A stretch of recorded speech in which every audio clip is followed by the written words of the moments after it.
जनाब अनवर अदी चांडियो जी साडे साबे सदारत अफजल सार साहब हैं। ये सारा सिरसेरा उन्होंने सारा प्रबंध किया है, दवान लोगों ने इकट्ठे किया ते गलबात होंदी लिटरेचर ते आर्ट ते ये मुबारकबाद के मुस्तहिक हैं कि असी सारे इतना इकट्ठे हो जाते हैं। ते दूजी गल फिल्म पारों दस्तावेजी फिल्मां दे बड़े ढेर सारे जाविये हैं बनावन दे करन दे।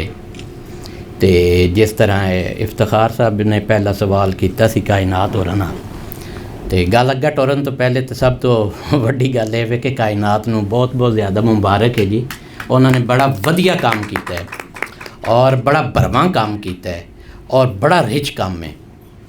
अच्छा, इन्हां गल्लां तो भी पहले दी एक गल ये वे कि जेड़ा बंदा कोई काम करन पारों टुरदा है, वो कदम चुकदा है या काम करना चाहता है, यही सब तो वड्डी गल है कि वो काम करना चाहता है।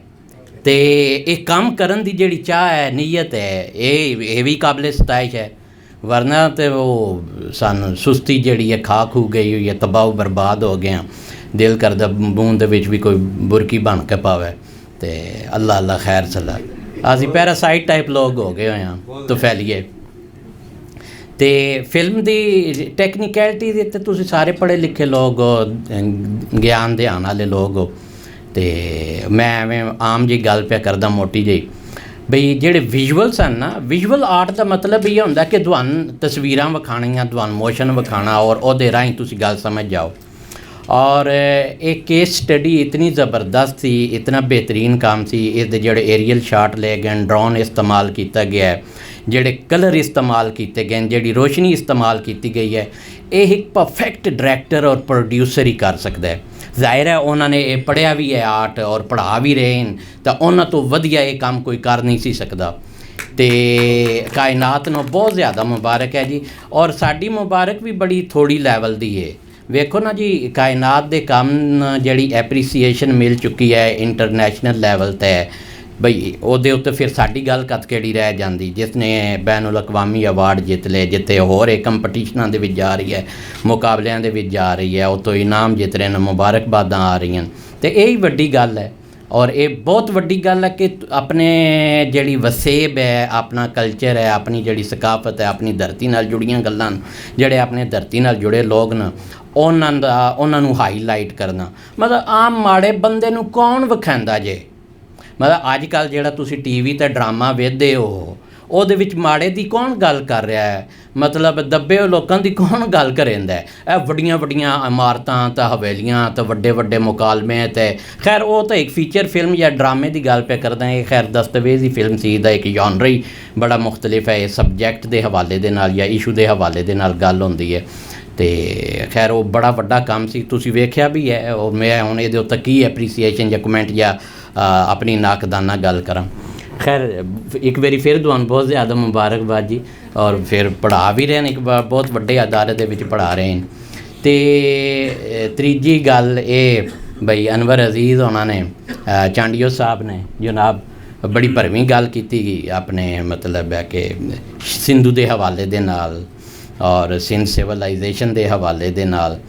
ते ਇਹਦੇ ਉੱਤੇ ਮੇਰੇ ਐਵੇਂ ਹੀ ਨਾ ਬੈਠਿਆਂ ਜ਼ਹਨ 'ਚ ਗੱਲ ਆਉਂਦੀ ਪਈ ਸੀ ਕਿ ਅਸੀਂ ਜਿਹੜੇ ਇੱਦਾਂ ਸਾਰੇ ਲੋਕੀ ਬੈਠੇ ਹਾਂ, ਕਦੀ ਸ਼ੀਸ਼ਿਆਂ ਦੇ ਸਾਹਮਣੇ ਖੜੇ ਹੋ ਜਾਈਏ ਤਾਂ ਆਪਣੇ ਕੋਲੋਂ ਪੁੱਛੀਏ ਭਾਈ ਕੀ ਅਸੀਂ ਭਾਈ ਇਸ ਧਰਤੀ ਨਾਲ ਜੁੜੇ ਲੋਕ ਹਾਂ।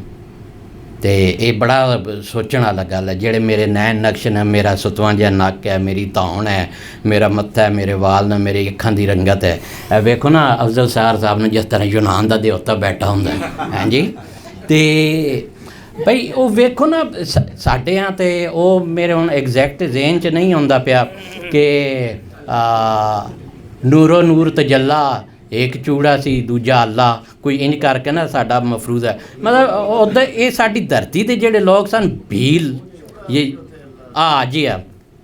तो वो गल है कि क्या सानूं हुण कोई उन्हां विचों लोकी नज़र आंदे ही बई काला शाह रंग, निक्का कद, फीना नक, ਤੇ ਇਹ ਵਜ੍ਹਾ ਕਦਾਈ ਮੇਰੇ ਇਲਾਕੇ ਵਿੱਚ ਬੇਰੇ ਦੇ ਵਿੱਚ ਹੈ ਕੁਝ ਮੁਸੱਲੀ ਹਨ ਉਹ ਬੀ ਜਿਹੜਾ ਨਾ ਨਜ਼ਰ ਆਉਂਦਾ ਜਦੋਂ ਉਹਨਾਂ 'ਤੇ ਗੌਰ ਕਰੀਏ ਤਾਂ ਹਾਂ ਬਈ ਇਹ ਇਸ ਧਰਤੀ ਦੇ ਸਪੂਤ ਹਨ, ਇਸ ਧਰਤੀ ਦੇ ਨਾਲ ਜੁੜੇ ਹਨ। ਪੂਰੇ ਸਿੰਧ ਵਿੱਚ ਝਾਂਡੀਓ ਸਾਹਿਬ ਕੋਈ ਇਹੋ ਜਿਹੀ ਸ਼ਕਲ ਦੇ ਤੁਹਾਨੂੰ ਲੋਕ ਨਜ਼ਰ ਆਉਂਦੇ ਹਨ। ਇਹ ਜੈਨੇਟਿਕ ਇੰਜੀਨੀਅਰਿੰਗ ਦੀ ਮੈਂ ਜ਼ਾਰਾ ਜੀ ਗੱਲ ਪਿਆ ਕਰਦਾ ਤੇ ਸਾਨੂੰ ਨਹੀਂ ਨਜ਼ਰ ਆਉਂਦੇ। ਲੇਕਿਨ ਚੂੰਕਿ ਅਸੀਂ ਇਸ ਧਰਤੀ ਦੇ ਉੱਤੇ ਬੜੀ ਦੁਨੀਆ ਆਈ, ਚੂੰਕਿ ਪਾਣੀ ਹੈ ਨਾ, ਪਾਣੀ ਨਾਲ ਜ਼ਿੰਦਗੀ ਜਿਹੜੀ ਹੈ ਜੁੜੀ ਹੈ। ਜਿੱਥੇ ਵੀ ਪਾਣੀ ਹੋਏਗਾ ਉੱਥੇ ਲੋਕੀ ਆਣਗੇ। ਤੇ ਉਹ ਚੁਕੇ 5 ਨਦ ਸੀ ਤੇ 5 ਨਦ ਹੈ, ਇਹ ਧਰਤੀ 5 ਦਰਿਆਈ ਹੈ ਹਾਂਜੀ। ਤੇ ਇੱਥੇ ਪਾਣੀ ਹੀ ਪਾਣੀ ਸੀ, ਖੁਸ਼ਹਾਲੀ ਸੀ। ਤੇ ਉਹ ਬਰਫਾਂ ਦੇ ਢੱਕੇ ਹੋਏ ਲੋਕੀ ਜਨਾਬ ਆਉਂਦੇ ਸਨ। ਤੇ ਉਹ ਮਰੇ ਹੋਏ ਲੋਕਾਂ ਦਾ ਟਿੱਬਾ ਮੋਇੰਜਦੜ, ਮੇਰਾ ਖਿਆਲ ਸਿੰਧੀ ਦੇ ਵਿੱਚ ਇਹ ਵੀ ਇਹਦਾ ਮਤਲਬ ਬਣਦਾ। ਮੈਂ ਵੀ ਪੜ੍ਹਿਆ ਕਦਾਈਆਂ, ਉਹ ਜ਼ੇਨ 'ਚ ਆ ਗਿਆ ਲਫ਼ਜ਼। ਤੇ ਇਹ 1931 ਦੀ ਗੱਲ ਹੈ, ਇਹ ਸਾਹਮਣੇ ਆਇਆ ਜੀ। ਫਿਰ ਉਹ ਅੱਛਾ, ਫਿਰ ਜਿਹੜੀ ਇੱਥੋਂ ਦੀ ਸਿਵਲਾਈਜੇਸ਼ਨ ਜਾਂ ਇੱਥੋਂ ਮਿਲਣ ਵਾਲੀਆਂ ਸ਼ਈਆਂ ਸਨ ਹੜੱਪਾ ਦੇ ਵਿੱਚੋਂ ਔਰ ਫਿਰ ਉੱਥੋਂ ਮੋਇੰਜਦਾੜੋ ਦੇ ਵਿੱਚੋਂ, ਉਹ ਇਤਨੀ ਮਮਾਸਲਤ ਹੈ, ਸ਼ਦੀਦ ਮਮਾਸਲਤ ਹੈ।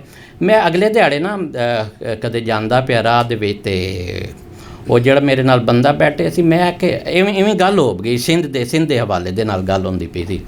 ਮੈਂ ਕਿ ਯਾਰ ਇਹ ਜਿਹੜੀ ਜ਼ਬਾਨ ਹੁੰਦੀ ਹੈ ਨਾ, ਜਿਹੜੀ ਅਸੀਂ ਬੋਲ ਚਾਲ ਇਸਤੇਮਾਲ ਕਰਦੇ ਹਾਂ, ਉਹਦੇ ਅਲਫਾਜ਼, ਤੇ ਮੈਂ ਕਿ ਇਹ ਜਿਹੜਾ ਉਹ ਕੋਟ ਮੋਮਨ ਕੋਲ ਲੱਗਦੇ ਪਏ ਸਾਂ। ਮੈਂ ਕਿ ਯਾਰ ਇਹ ਕੋਟ ਮੋਮਨ ਹੈ, ਤੇ ਕਦੀ ਤੂੰ ਇਹ ਸਿੰਧ ਵਿੱਚ ਜਾਵੇਂ ਨਾ ਤੇ ਇਹ ਕੋਟ ਗੋਟ ਹੋ ਜਾਂਦਾ ਹੈ। ਐਵੇਂ ਮੇਰੇ ਜ਼ਹਨ 'ਚ ਖਿਆਲ ਆਇਆ। ਇਹ ਮੈਂ ਕਦਾਂ ਪੜ੍ਹੀ ਨਹੀਂ ਇਹ ਗੱਲ। ਮੈਂ ਕਿ ਇਹ ਵੀ ਕੋਟ ਅਗਰ ਸਿੰਧ 'ਚ ਜਾਵੀਏ ਨਾ ਤਾਂ ਗੋਟ। ਅੱਛਾ, ਫਿਰ ਸਾਡੇ ਕੋਲ ਕੋਟ ਅਹਿਮਦ ਭਾਈ ਖਾਨ ਹੈ, ਫਿਰ ਕੋਟ ਅਹਿਮਦਾਬਾਦ ਹੈ, ਤੇ ਕੋਟ ਮੋਮਨ ਹੈ। ਇसी ਤਰ੍ਹਾਂ ਅਸੀਂ ਸਿੰਧ ਦੇ ਵਿੱਚ ਜਦੋਂ ਟਰੈਵਲ ਕਰਦੇ ਹਾਂ ਤਾਂ ਫਿਰ ਗੋਟਾਂ ਸਾਨੂੰ ਮਿਲਦੀਆਂ ਹਨ, ਤਾਂ ਉਹ ਮੁਖਤਲਿਫ ਜਿੱਥੇ ਬਸਤੀਆਂ ਹਨ, ਵਸੇਬਾ ਹਨ।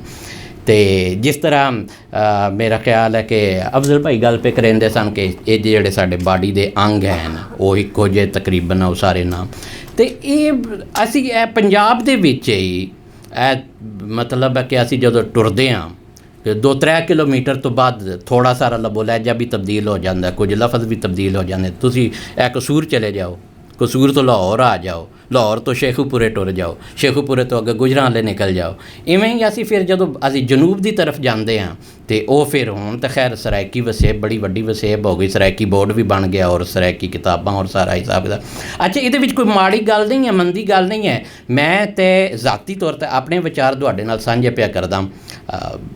ਇੱਕ ਆਮ ਬੰਦੇ ਹੋਣ ਦੇ ਨਾਤੇ ਜੋ ਕੁਝ ਮੇਰੇ ਜ਼ਿਹਨ 'ਚ ਆਉਂਦਾ ਬਈ, ਸਿੰਧ ਹੈ, ਸਿੰਧ ਆਪਣੀ ਸ਼ਕਲ ਦੇ ਵਿੱਚ ਖੂਬਸੂਰਤ ਹੈ। ਸਿੰਧੀ ਹੋਣਾ ਬੜੀ ਵੱਡੀ ਗੱਲ ਹੈ। ਪੰਜਾਬੀ ਹੈ, ਪੰਜਾਬੀ ਹੋਣਾ ਬੜੀ ਵੱਡੀ ਗੱਲ ਹੈ। ਭਈ ਅਸੀਂ ਇਸ ਪਾਰੋਂ ਕਿਸੇ ਬੰਦੇ ਦੀ ਨਿੰਦਿਆ ਕਰੀਏ ਕਿ ਯਾਰ ਕਾਲਾ ਬਛੋਨ ਹੈ, ਅਫਰੀਕਾ 'ਚੋਂ ਆ ਗਿਆ, ਇਹਦੇ ਹੋਠ ਵੱਡੇ ਵੱਡੇ ਨੇ, ਇਹ ਕੀ ਹੈ? ਮਤਲਬ ਇਹ ਕੋਈ ਗੱਲ ਹੈ? ਬੁਨਿਆਦੀ ਤੌਰ 'ਤੇ ਮਸਲਾ ਇਹ ਹੋ ਗਿਆ ਕਿ ਅਸੀਂ ਆਪਣੀ ਖਾਹਿਸ਼ਾਤ ਨੂੰ ਇੱਕ ਦੂਜੇ ਦੇ ਉੱਤੇ ਇੰਪੋਜ਼ ਕਰਨਾ ਸ਼ੁਰੂ ਕਰ ਦਿੱਤਾ ਹੈ। ਅਫਜ਼ਲ ਸਾਰ ਸਾਹਿਬ ਜਿਹੜੇ ਹਨ ਇਹ ਘੱਟ ਕਰਨ ਦੇ ਵਿੱਚ ਮੁਬਾਰਕਬਾਦ ਦੇ ਮੁਸਤਹਿਕ ਹਨ, ਅਨਵਰ ਸਾਹਿਬ ਮੁਸਤਹਿਕ ਹਨ। ਅਸੀਂ ਇੱਕ ਸਾਡਾ ਇਨਸਾਨ ਹੋਣਾ ਜਿਹੜਾ ਇਹ ਮੁਹੱਬਤ ਦੇ ਕਾਬਿਲ ਹੈ। ਬਹੁਤ ਬਹੁਤ ਸ਼ੁਕਰੀਆ ਜੀ, ਥੈਂਕ ਯੂ ਵੈਰੀ ਮਚ। ਸਾਡਾ ਬਹੁਤ ਕੁਝ ਸਦੀਆਂ ਤੋਂ ਹਜ਼ਾਰਾਂ ਸਾਲਾਂ ਤੋਂ ਸਾਂਝਾ ਹੈ ਤੇ ਉਸੇ ਵਸੋਂ ਦੀ ਸਾਂਝ ਦੀਆਂ ਅਸੀਂ ਅੱਜ ਗੱਲਾਂ ਕੀਤੀਆਂ ਨੇ।